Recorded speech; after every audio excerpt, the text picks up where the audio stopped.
is it possible that the thing that most divides our loyalties and passions is what can inspire us all to work together? For centuries, sports has played a major role in defining the civic identity of America. Today, they hold the power and the ability to transform lives. We're not looking for big league players, we're looking for big league people. Ask the city of Los Angeles, who invested their profits from the 1984 Olympic Games in youth sports programs in the inner cities. Two sisters from Compton picked up a tennis racket. The rest is history. Sports allow an inspirational moment. Oh wow, what a moment. To ignite a battle to find a cure. We have raised a little over $3 million.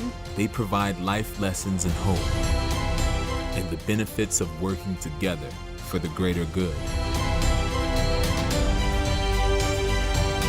Most of all, sports are one of the few remaining methods we have to reach at-risk youth for positive social change.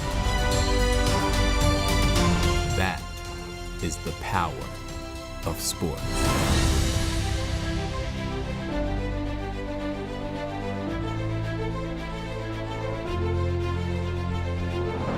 Welcome to Power of Sports, presented by Group 1001. I'm your host, Rick Horrow. This week we're in beautiful Tampa, St. Pete, with great guests lined up and stories focused on the positive impact sports has on this region. This month we'll stop by the Firestone Grand Prix of St. Petersburg and see how IndyCar drivers and owners are giving back. We'll also profile Vet Sports, a national organization with a large presence in Tampa Bay who has established sports programs that assist veterans in reintegrating to their communities. Let's start it off as we always do with our City Pulse, talking to local teams about how their programs impact sports both locally and internationally.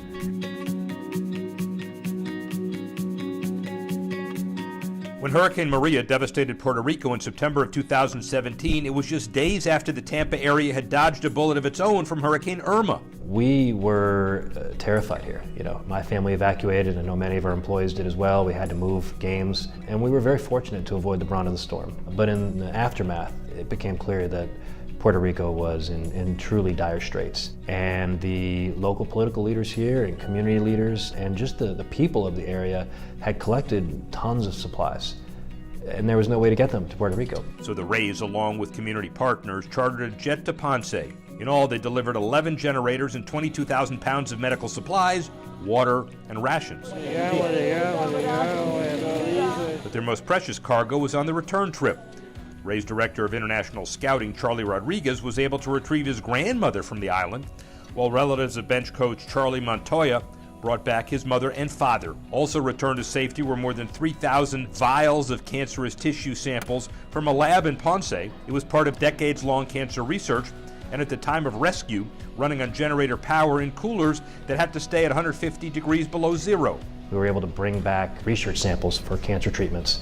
We were able to bring cancer doctors to the actual island to help those Puerto Ricans who were struggling with their needs there. We brought back a handful of elderly nuns who needed a place to go. And having all those connections made the trip that much better. And within the Tampa Bay region, you'd be hard-pressed to find something that everyone's connected to in a greater way than our sports teams. And so we take it as a responsibility and honor to be a leader when these kinds of things come up. Often they're tragic, but often in the face of that tragedy, we show the very best that we've got as a community.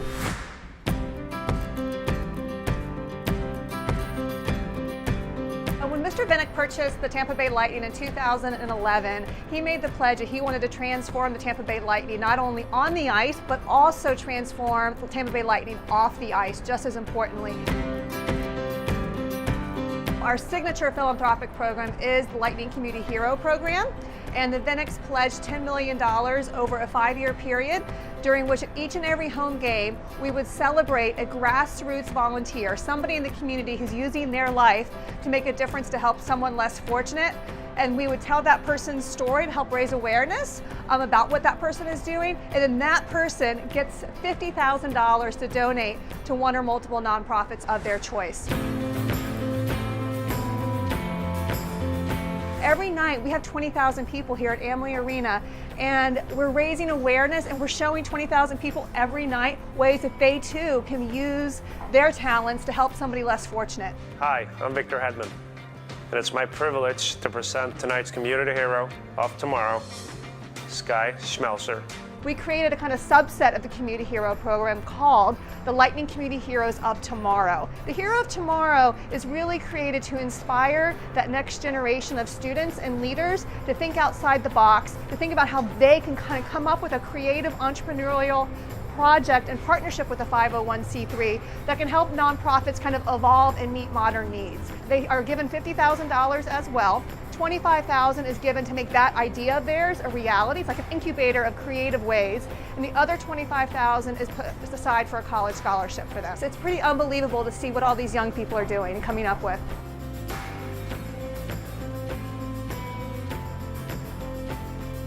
One other note about the Lightning. Owner Jeffrey Vinnick is developing 53 acres of downtown land into a Center City living area called Water Street, Tampa. The sports-connected development is intended to rejuvenate the center of the city. When we come back, we'll race over to the Firestone Grand Prix in downtown St. Petersburg. Welcome to Power Sports.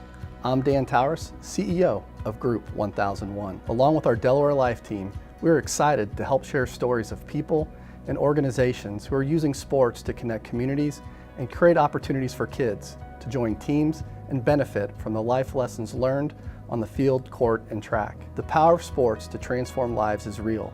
I see it all across our great country. Thanks to all who give so much for so many.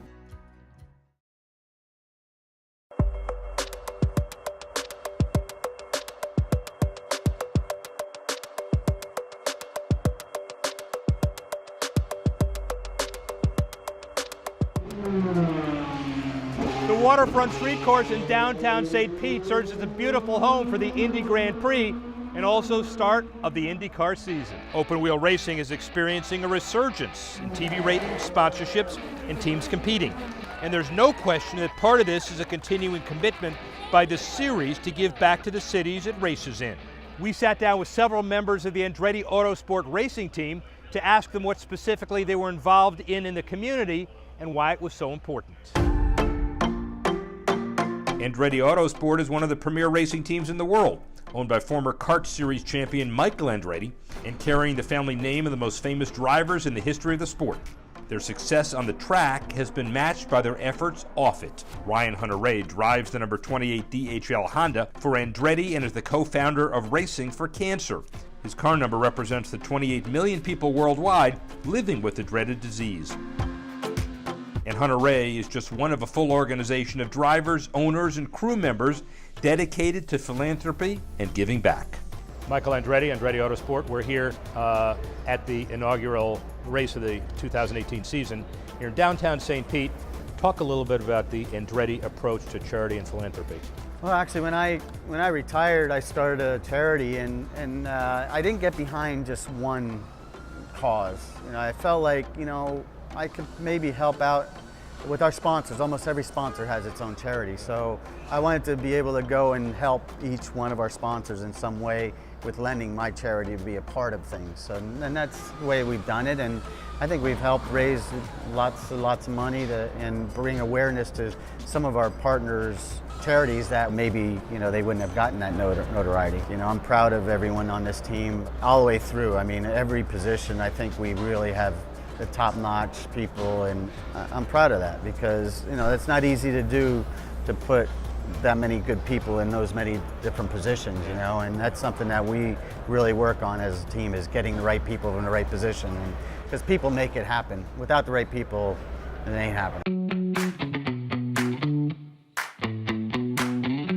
I was lucky enough to be partnered with the Young Marines, which is a youth organization between the ages of 8 to 18 that show people, or kids I should say, the importance of living a healthy and drug-free lifestyle, as well as it has the backbone from the military. So it gives kids great values and a structure to know what it takes to be successful. On top of that, I've done a lot to prevent distracted driving. We're some of the best drivers in the world. If we're not texting while we're driving, someone who just got their license shouldn't be either. And then thirdly, I was bullied in school because I wanted to do this. Kids didn't think that this was ever possible for me. So they wanted wanted to make fun of me in a lot of different ways. I almost got to a point where I didn't want to do this anymore because of the kids in my school. Luckily enough, I had a great family that kept me going, and I don't think a lot of kids have that foundation. So I want to be there for kids that aren't as lucky, because no matter what it is you want to do, don't let anyone stand in your way, because that's the most important thing. The beauty of your foundational activities is that they're diverse, they're intense, they reach the target demographic you want, and they're all about Zach Veach as well. How will you continue to find the time to do all of that as you rise up the Indy ladder? It definitely gets tougher, but you know, those things are the reason I'm here. You know, I love being a race car driver, but at the end of the day, if you're only doing it for yourself, you're doing it for all the wrong reasons. So, you know, no matter how busy this gets, I still want to focus on the people that are around me and the people that are in need, because at the end of the day, they're the ones that deserve it.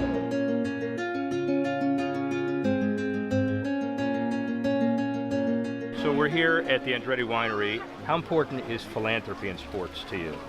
Oh, indeed, it's important, because I think sometimes we use the sport to attract, get the attention of the individuals that are willing to give, willing to help the communities. And my son Michael, his foundation has been very active in different areas where we go. So we come to Napa Valley, and the portion is going to the local children's hospital and all that sort of thing.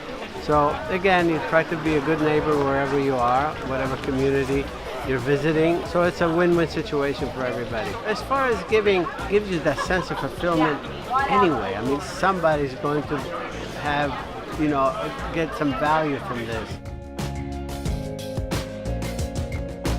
We'll keep a special eye out for IndyCar community outreach throughout the season. And we'd also like to extend a special shout out to Zach Veach, who, like Power of Sports, has a partnership with Group 1001. Good luck, Zach.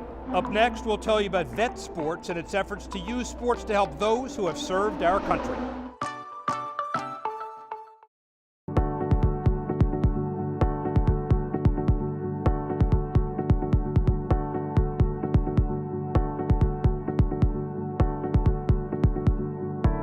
In 2012, 3 combat vets tried to find a way to help veterans returning to their communities by finding camaraderie they felt when they were in the service. They chose sports as the vehicle for their effort, and the resulting organization has changed lives in many different ways.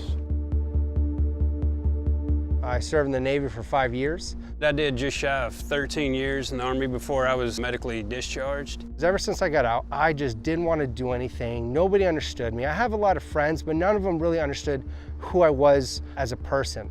When I first joined, I was probably a couple months shy of a gun in the mouth.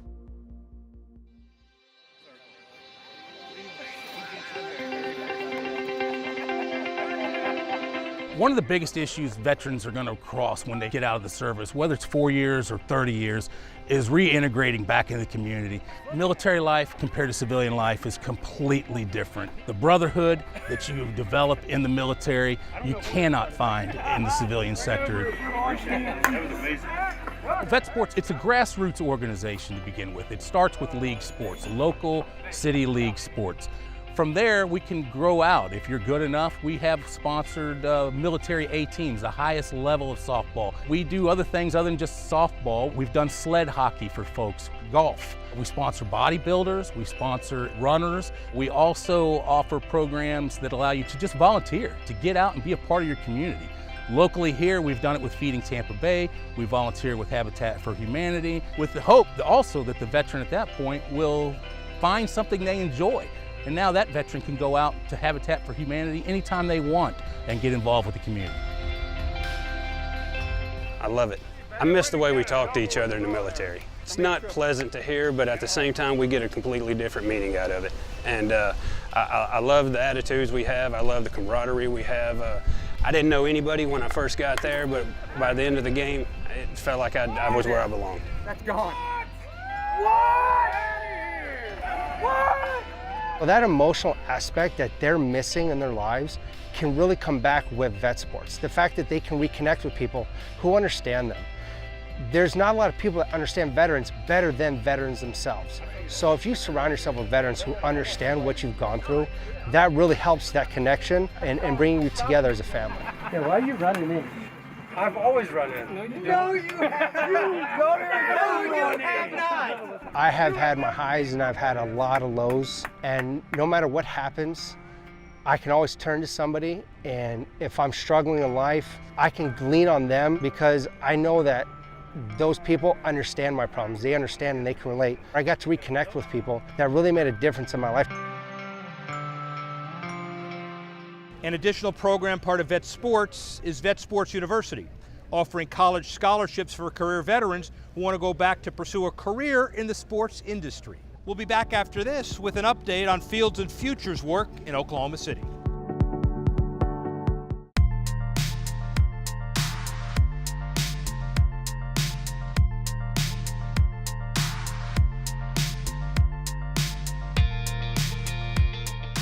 The opportunity to play sports changes lives, no doubt about it. And we see that time and time again with Fields and Futures in Oklahoma City, where students get the opportunity to play on newly renovated fields. But the lives changed in Oklahoma City aren't always just of the student athletes who get the chance to play sports on these beautiful fields, but also those who build them. Take a look at the extraordinary life of Tommy Noble and what motivates him behind the wheel of his bulldozer. We've just always been in construction, my family. Definitely, it's about 5 generations. I am such the guy of put me in the dozer and let me do my thing. I always knew that this is what I wanted to do.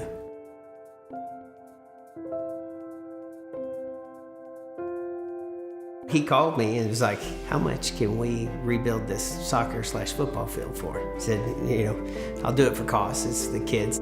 I didn't know what was going on in the Oklahoma City Public School District. Even though we lived close, I still didn't know.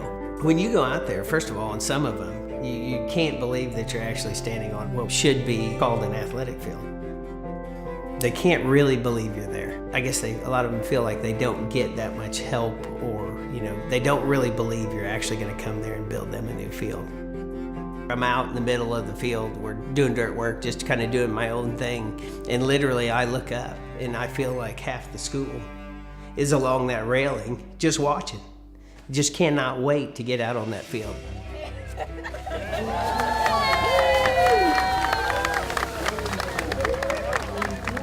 And I got to go to their first home game.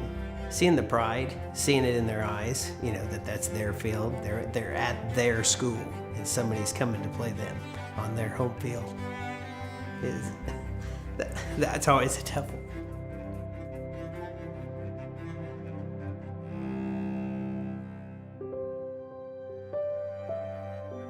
It's simple. Let's put them on a team. Let's give them the facilities they need to do it. It's the excuse to get them on to the next step. You want them to have every opportunity that they have to grow, to be able to be successful. And they're right here. They're in our backyard. So they should have it. When we come back on Power of Sports, presented by Group 1001, we'll get into our monthly social spotlight.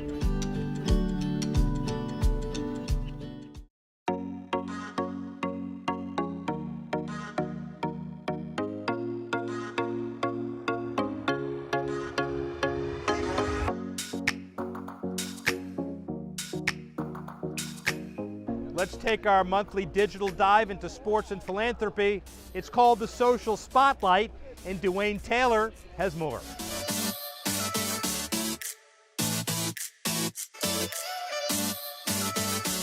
Thanks, Rick.